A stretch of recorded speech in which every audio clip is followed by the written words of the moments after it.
Boo! Did I scare you?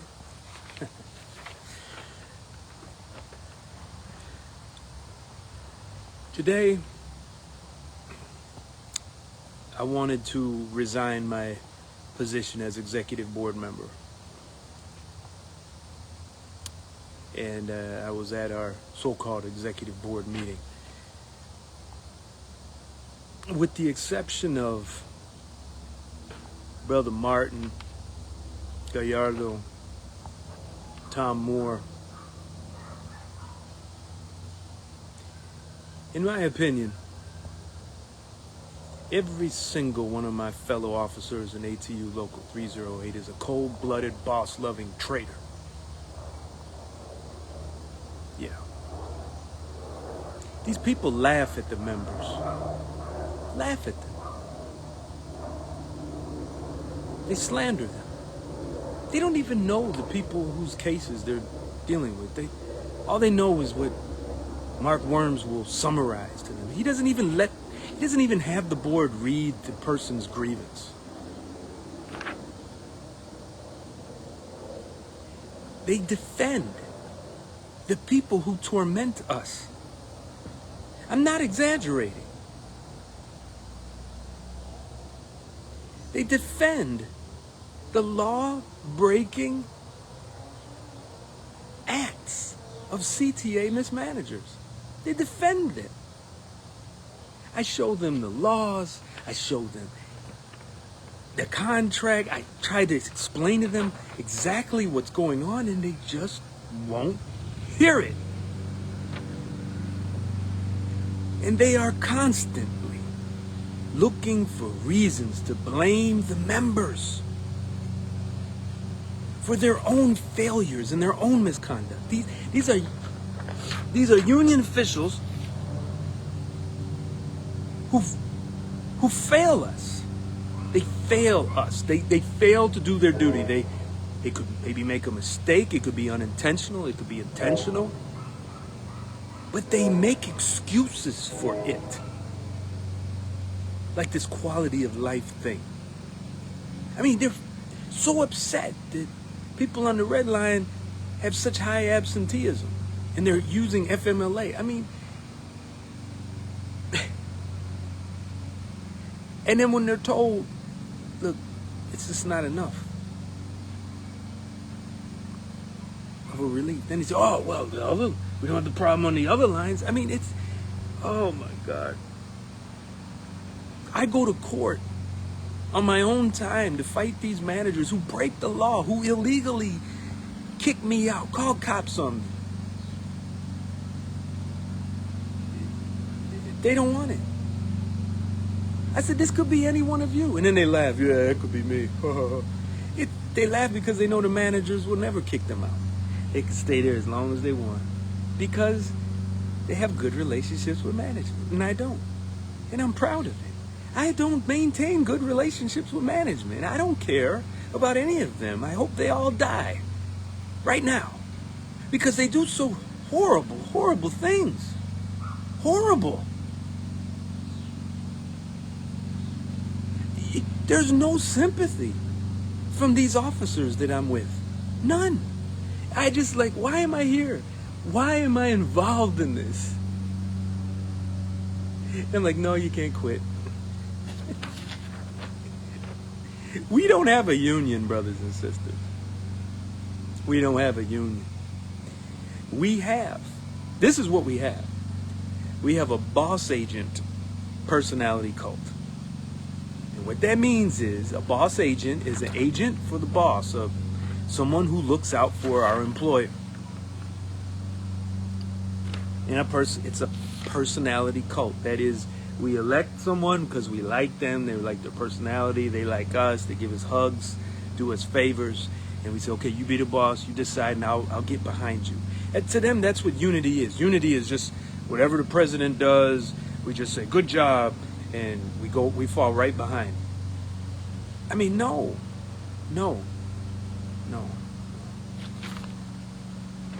The boss of the union is the membership. Brothers and sisters, we got to tear this thing down and start from scratch.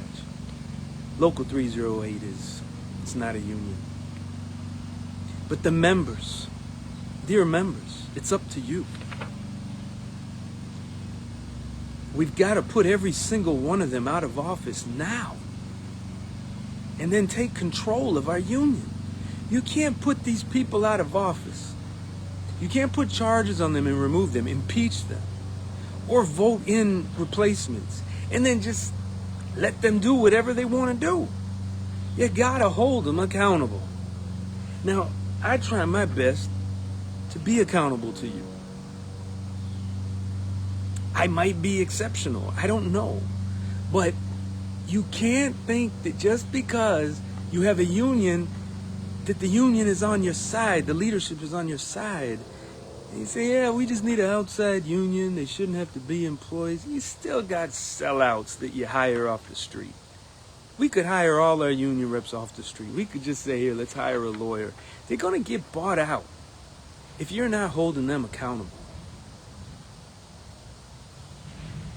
But yeah, today I was, it's just so frustrating. But I know that's what they want. They want me to quit. They really do. Because they couldn't get rid of me. Mark and Penny couldn't get rid of me. You all showed up and defeated them. So I'm not resigning. But I was ready. I wanted to. But if I mess up, I should mess up because I'm trying to help, not because I quit. And maybe that'll be a lesson for you. Those of you who say, I got nothing in this anymore. I'm so frustrated and betrayed. Well, I know how you feel. So, yeah, I'm running for president, but it's a long ways away, and I'm 1 foot out the door. I don't know if I'm going to make it. You know what I mean? Because I got cameras on me where I work, above here, behind there. It's just crazy where I at 98 shot. Okay? And Penny and Mark, they know it's wrong that I've gotten suspensions for doing union work. Not on the clock, whether on lunch or on my off day. They know it's wrong. But they say, you just can't do what you want to do. It's like, do what I want to do. I'm doing what I'm supposed to do.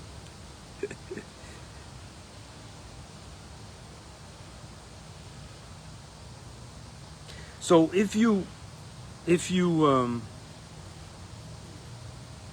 we got another year and a half of this crap, unless we put charges on them. I got charges coming up.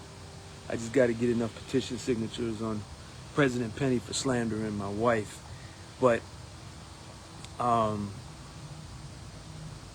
if we don't put charges on Penny, Mark, Cleve, Cassie, Battle, we just got to get rid of all of them.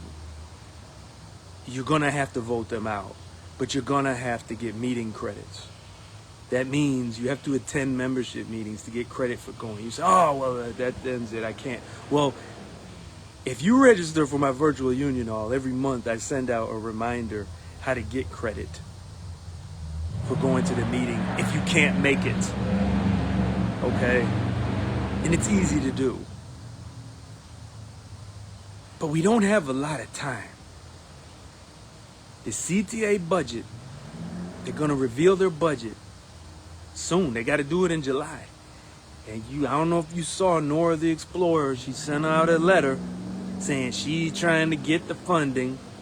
Doesn't even mention ATU, all the effort we put into it. But she's trying to get the funding. But basically she's saying it's coming. So we have to remove these people from office because they are going to let the CTA dump us all on the street. And they're going to do nothing. They're just going to say, well, it's the contract. Well, there's nothing we can do. Well, we just have to wait for the next election. We just have to endorse so-and-so. Let's endorse this one, endorse that one. Let's go call these politicians and be mad at them and march on them. I'm telling you, It is not looking good at all. Not at all for any of us, especially those hired after 2018, and I'm included. So I did a meeting this weekend to try to let people know what to prepare for, and we had discussions about the facts.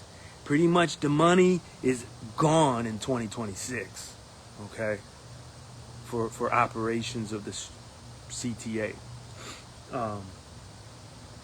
But the CTA at any time, they can go ahead and start putting out notices, okay, to do what they got to do. Of course, they will be failing tremendously in their mandate, but you have to get ready for it, okay? But I would rather you approach it with the attitude of a fighter. Take control of Local 308. We had a membership meeting next Tuesday. I work on Tuesday nights. I will not be there. So I go to the Saturday sessions. But I do send an email to the Secretary Treasurer explaining I cannot attend due to my work schedule. Please give me credit. Because that's in the ATU Constitution. Okay? So I'm getting credit for being there. I just won't be able to vote. And we have a bylaw change by our former president, Brother Ken Franklin. And I had an extensive talk with him today about how angry the vice president, the vice presidents and the president were about his bylaw. And basically his bylaw change will put $5,000 a month into a fund for hardship for the members. And it will have a committee of 9 people from different terminals, 9 terminals. There were all kind of little things that they tried to trip it up with and say all kind of stuff. So I had to talk with Brother Ken to let him know what to expect. But I would like you all next Tuesday to show up, vote yes to arbitrate every single grievance. You're going to have 8 grievances from me.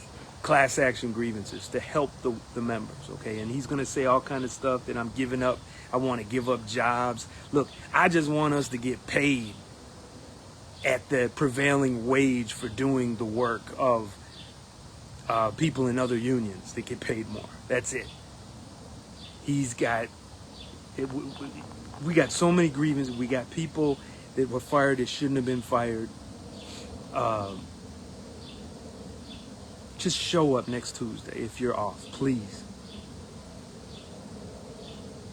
Vote for Brother Ken's bylaw fund. They're going to complain about money. Look, they talk about money. I told you all. They spent $450,000 for other administrative costs for 1 year and then $500,000 the year before. They don't want us, the members, to have anything. And they keep saying we're lazy and we're crooked and we're going to try to get all the money we can. And, now, Brother Ken and I have disagreements, and we're both running for president. I'm running against him, he's running against me, and against anybody else. We're presuming President Penny will be retired. But if so, it'll be a 3-way. But we discussed together, and he pointed out that, they were voted down. Everything was voted down before the board. All my class action grievances, especially the one about the leaders, Brother Sergio. Y'all got to get in there and overturn, because Mark because you know what they like to do. You don't know what you're talking about, whatever. As soon as my name comes up, with my grievances, my personal grievances, it's immediately you got this bootlicker, Maurice Booker. He's a trackman rep, and he's a disgrace to the trackmen.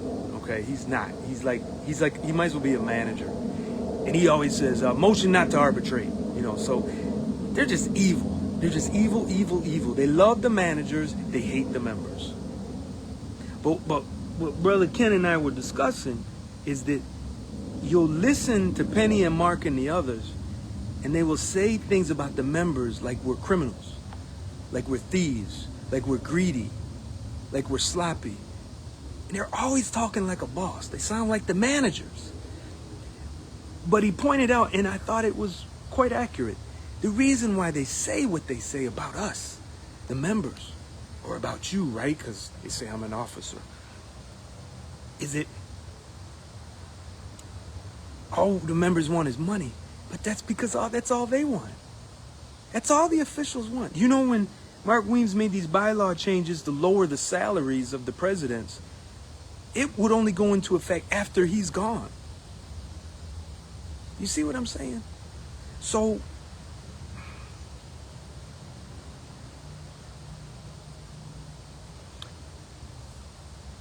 I need y'all to go next Tuesday to this membership meeting. Please, I got so many grievances there. Overturn them. Now, some of them are already dealt with. They're the pick. They're about to pick, and it already happened, and it's water under the bridge. Because they sit on my grievances forever. You know what I'm saying? Like I've been putting in grievances all year, and now they put them all at once. And then everyone's sighing, oh, not another one from Brother Eric. I mean, here I am trying to help people, trying to do what I'm supposed to do. And they hate it. It makes no sense to me. Even when I defended Brother Ken's bylaw, here comes Battle. James Battle saying, well, there's no mention of maintenance being on the committee. I'm like, yeah, and I had a talk with Ken about it. I said he needed to straighten that language out. But it's a good thing, and we should support it. What's your problem? See, and I'm sorry, James Battle, you become just like them. So, I don't think, we had a grievance. This poor second chancellor, I've been knowing her now. And the manager basically told her, don't come back to work. And she didn't. And then they fired her. I'm like, wait a minute, whoa. And I'm like, where's this person? And let me look at the grievance. He wouldn't even let me look at the grievance. This is someone in my department. I couldn't look at the grievance. He's like, no. I mean, what the hell is that? What's your problem, Brother James? That's some bull crap, man.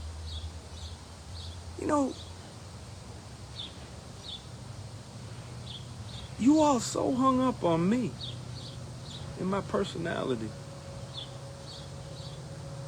that you're punishing people who are innocent. Is it that you think you're going to make me go away or be silent because you're punishing people who want me to help them? Because if so, you're not following the principles of our union, the preamble, the obligations. It ain't nothing about people you like, man. Look at what Brother Ken's doing. I'm running against him for president. I voted and promoted people not to vote for him. Repeatedly. But he's doing something good. And he's done some good, and I say, let's back it up. So I'm not into that personality thing. I don't want the members to suffer because me and Brother Ken don't get along. Brother Mark, Brother Penny, Sister Penny, Brother Battle, all of them people. Lamont, all these people. Like they won't do nothing. I can imagine them drowning in a pool, and I'm like, hey man, here's a rope, here's a life ring, and they'll be like, I don't want that from you. I'm not taking anything, but you're gonna drown. I'm not gonna take. Okay, and then they drown. This is how stupid you are. Or there's a member drowning, and I throw a rope to them, and then they take the rope away. This is the same type of mentality. That's why, I need to just resign. This is stupid. And I may not have a job anyway. And I was, I'll be honest with y'all. I'm applying for other jobs. Actually, I was looking forward to something else, and they declined me. I'm like, that's the one I wanted at another place. But then the ones that wanted me, they're like, it's not worth leaving right now. But if that other one said come, I would go. But I'm here, so I might as well stay. You know. This was a very, very rough day for the members. And I did my best to fight for y'all in that board meeting. And I'll continue to do it. And you can count on that. I'm not going to change who I am. Sorry. But I will admit I am flawed. And I am a mess. And thank you, Brother Bill Davis. He says, don't resign. Yeah, I needed that. Coming from a retiree. Because you could say, I don't care, I don't work there anymore. But you care. You, Kathy, others, y'all care. And that's what matters. And you all inspire me. Those of you all who showed up to destroy Mark and Penny's attempt to remove me from office. God, I do appreciate y'all. And Brother Martin told me today at the end of the meeting, he said, man, don't let him get you. Just take care of yourself, brother. Because he sees how angry I get with them, And Jamal's like, what happened? Everything happened, Jamal. It's a mess. But you'll get a full report on the 12th. Just check your email. I have a virtual union steward class, and I'll be doing a full report on what happened. But you all, you inspire me to keep going. You really do. And I don't want to let you down. I don't want to let you down. I can't. Because if I quit, I'm quitting on myself. So, how can I say? When I speak up about what we suffer in maintenance, when I speak up about the operators, the CAs, the janitors, the trackmen, the clerks, instructors, universal rail supervisor, every flagman, others, bus operators, I'm talking for myself. Because I admire what you do. I like what you do. It's fun to me. It's like working on the railroad. I like public transportation. I like working with people. I like people. So why would I quit? And here I have a chance to help liberate our union from CTA control, democratize the union, put the members in charge of the union. Man, there's so much I would love for us to do as a union, but I can't guarantee any of it except the part to give it back to you. So that's why I'm running for president, because I believe in you all. I really do. I believe that you care about yourselves, you care about your jobs, and you care about the people of the city of Chicago. And sometimes we get pissed off and say, I don't care about them people. I just need it. It's too much. But I know, I understand, but I try to help members, and I advise them, and I tell them, look, I need you to do this for me. I need you to do that. I need y'all to do this. I need y'all to do that. And sometimes y'all let me down. But to me, it's not like, well, I don't know what else to do. No. As a teacher, and I've taught many, many, many adults and children prior to being at the CTA. If a student is failing, I'm responsible as a teacher. So I have to find a way to reach the student and inspire them to be great at what they need to do. And if I'm not inspiring you to be greater and do greater things than I might do, I'm failing. And that's for leadership as well. And our union leadership tends to think that they're just bosses and they just tell us to do things. I need you to do this. You need to come to work. If you don't come to work, gotta come to work. You're like, okay, paid sick leave. Oh, paid sick leave. See, Eric, there goes Brother Eric again. He wants people to get paid to not go to work. I mean, this is the mentality we're dealing with. This is our own presidents of our own union. They really don't want y'all to have paid sick leave. But they never say that the manager shouldn't have it. It's some of the laziest people I've ever met. Just straight up lazy. All they do is sit at a desk all and they write people up and they walk around. Woof, woof, woof. They're useless. They're useless. These managers, most of them are useless. They're useless. I mean, we get an AI chat bot or something, and they could manage it better than these people and pay it a lot less. They're certainly trying to outsource us to AI, so let's get them first. I gotta stop. All right. I'm not resigning. But that was close. I was close. It's not over. The fight ain't over. Thank you, Brother Jamal. Peace, everybody.